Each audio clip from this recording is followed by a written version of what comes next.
the economic reforms around the world during the troubled times. Introduction: the whole world is under the grip of a pandemic due to COVID-19 virus. This pandemic has forced a lot of reforms in the laws across the globe. One of the most affected and changed laws are those of insolvency.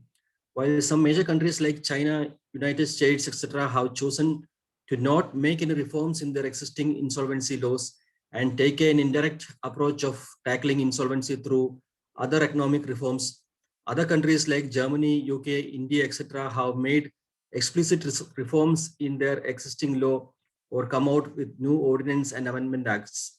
An overview of the changes made in light of COVID-19 outbreak, which impose restrictions on creditor rights, relax debt obligations to file for insolvency or concern other insolvency related issues of 15 countries across the globe. So from here, we will start discussing on each of the countries. There are almost 15 countries which took the insolvency reforms during this COVID time. But here we will be discussing mostly 10 countries, the prominent 10 countries, because our time limit is only 10 minutes. India, the minimum payment default threshold for triggering bankruptcy proceedings against a company will be raised to 1 crore from 1 lakh.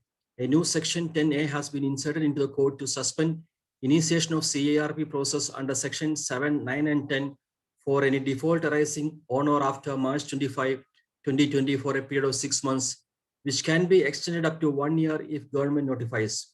No new application shall ever be filed for initiation of CARP of a corporate debtor for such a default occurring during that period.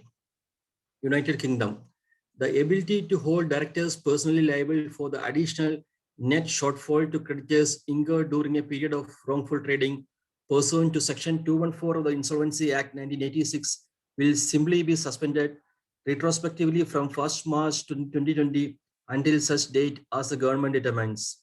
There will be a new moratorium preventing creditors applying for administration orders or pertaining for the winding of the company while the company seeks a rescue or restructure. Companies will be able to access supplies during a restructuring. New restructuring vehicle is introduced. This is a restructuring plan which would include the ability to bind dissenting classes of creditors who vote against it. The plan will require 75% of creditors by value in each class of the creditor to vote in favor, subject to modification for connected parties. Now comes Germany. The obligation to file for insolvency due to overdebtedness has been suspended. There are, however, 2 exceptions to the suspension. The obligation to file for insolvency remains in force if the reasons for insolvency, that is the inability to pay over indebtedness, are not the result of COVID-19 pandemic. And second, 2, there are no prospects of eliminating the inability to pay. Newly granted loans from the banks and other lenders will be protected in order to motivate them to provide additional liquidity to companies in distress. Repayments of such loans until September 30, 2023 will not be considered disadvantageous to creditors and cannot be challenged. Such loans will also no longer be subject to subordination in insolvency proceedings. New Zealand, safe harbor scheme has been done. The directors were given safety measures such as directors with shelter from these duties under certain circumstances. Directors will only be protected if, in the director's opinion, which must be held in good faith, the company is facing or likely to face significant liquidity problems in the next 6 months due to the COVID pandemic. The Business Debt Liberalization Scheme, BDH, debts incurred after BDH is entered into will now be included as long as they are related to obligations signed up to before entering into the scheme.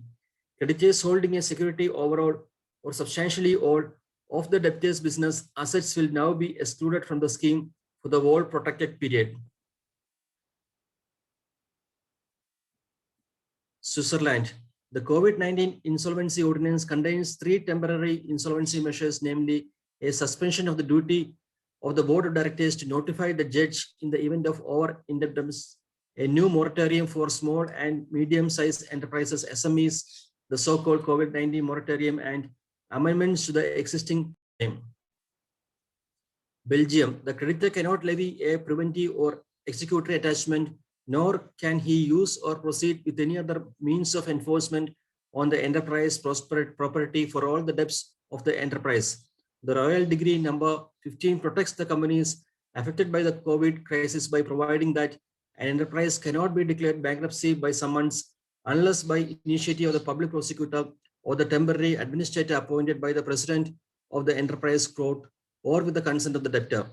Another protective measures for enterprise affected by the COVID crisis concerns the prohibition to unilaterally or judicially rescind contracts concluded before the entry into force of the Royal Decree number 915 on the grounds of non-payment of a pecuniary debt due and payable under the agreement.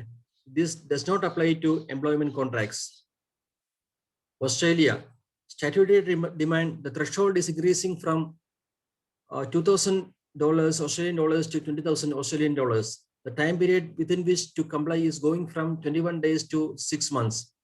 The threshold amount of the bankruptcy notice to be issued is also increasing, this time from the current amount of $5,000 to $20,000. The government is also increasing the time within which to comply with a bankruptcy notice from the existing 21 days to 6 months.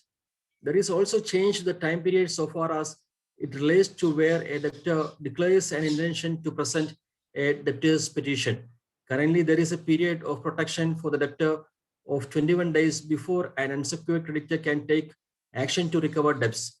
In line with the other extension of time periods, this protection is increasing to 6 months. This will allow a debtor more time to consider the opinion that are best for them. Conclusions, issuance, and engagement. The pandemic and the subsequent lockdown, though not permanent, is sure to leave a permanent mark in the field of insolvency law, the impact of which will be felt for years to come. The major reforms that most countries around the world have adopted is just postponing or entirely suspending the filing for insolvency by the debtors. A protective moratorium to be imposed on the assets of the debtors, the threshold of the default to be increased, etc. These reforms are, however, mostly prospective and rarely retrospective. Most governments have also made the changes temporarily with the end of such protection in sight, so the companies have time to pull their socks up but not to take advantage of the protections available to them. These reliefs have been granted to ensure that the rights of all stakeholders in an insolvency process are protected during such uncertain times, and at the same time, new cases of default are not pushed into insolvency, as the cause of default could largely be on the account of external factors not within the control of the borrowers. These reforms are expected to assist in the process of recommended recommencement and rehabilitation of business operation and overall business continuity till the time that normalcy returns. There are also other countries where the slides being prepared, the Finland, Italy, Portugal, Spain, Armenia, Bulgaria, Sweden, Romania, etc. So these are included in the slides and in the articles submitted.